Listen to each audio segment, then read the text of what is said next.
आज मैं एक ऐसे टॉपिक पे बात करने आया हूँ। इस टॉपिक को सुन के शायद कुछ लोगों को बुरा लग सकता है, लेकिन सच्चाई यही है। लगे मेरा क्या जाता है, मुझे कोई फ़र्क नहीं पड़ता है। देखो, 15 अगस्त 1947 को हमारा देश आज़ाद हुआ था, सबको पता है। लेकिन इतिहास में दर्ज है बात, और स्कूल में पढ़ाते भी हैं बच्चों को। लेकिन कई बच्चों को ये नहीं पढ़ा जाता है कि महात्मा गांधी, जिन्ना और नेहरू ने मिलकर के 14 अगस्त 1947 के भारत के 2 टुकड़े किए थे ना, तभी पाकिस्तान बना है। बच्चों को स्कूल यह बताया जाता है कि गोडसे ने गांधी को मार दिया, 3 गोली मारी तब जाके मारा। लेकिन क्यों मारा, इसके पीछे का राज तो कोई बताता ही नहीं है। देखो, 14 अगस्त 1947 को भारत के 2 टुकड़े हो गए थे, जिसमें महात्मा गांधी का पूरा पूरा हाथ था और जिन्ना का पूरा तो साथ था। नेहरू, गांधी, जिन्ना ने मिलकर के भारत के 2 टुकड़े किए, ये तो सब जानते हैं। ठीक है, जिन्ना सही था अपनी जगह पे। उसका कहना यह था कि हिंदू मुसलमान एक साथ नहीं रह सकते, इसलिए मुसलमानों का अलग देश चाहिए। उन्हें भाई पाकिस्तान मांगा और साथ में पूरा मुसलमान भी मांगा था। लेकिन बीच में जो टकला गंधिया है ना, मोहनदास करमचंद गांधी जी की जय हो, उन्होंने कहा था कि जो मुसलमान भाई जाना चाहता है वो जाए, जो रहना चाहता है वो रहे। बस यहीं से सारा खेला खराब हो गया। लाखों हिंदुओं को मार के भेज दिया गया था 15 अगस्त को। ट्रेन में भर भर के लाशें आ रही थी, और यहाँ पे ये हमारे जवाहरलाल नेहरू जी लाल किला पे झंडा फहरा रहे थे 15 अगस्त को। और उधर खूनों की धार नदियाँ बह रही थी पाकिस्तान में हिंदुओं के साथ। उनके साथ ऐसी बर्बरता की गई कि बताना मुश्किल है। गदर मूवी देखी होगी आप लोगों ने, उसमें स्टार्टिंग के सीन में दिखा रखा है।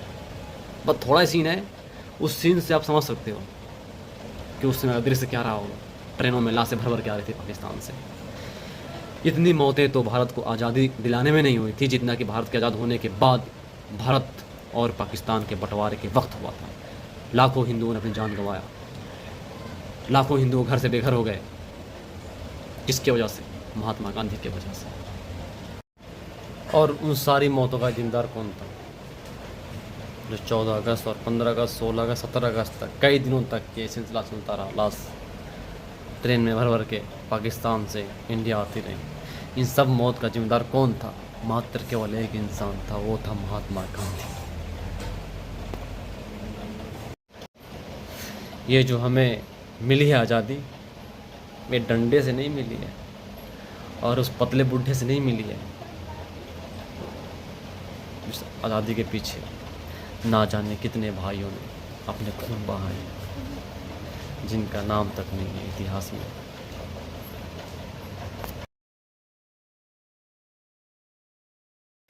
सुभाष चंद्र बोस को गुमनामी ज़िंदगी जीनी पड़ी। किसके वजह से?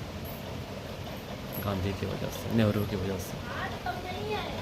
सरदार वल्लभ भाई पटेल को प्रधानमंत्री नहीं बनाया गया। किसके वजह से?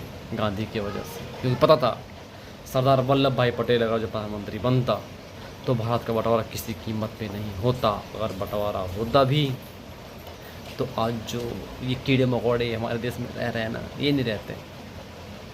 जो गंदी नाली कीड़े हैं जो अपने देश में सांप्रदायिक दंगे फैलाते हैं ना, ये नहीं होते।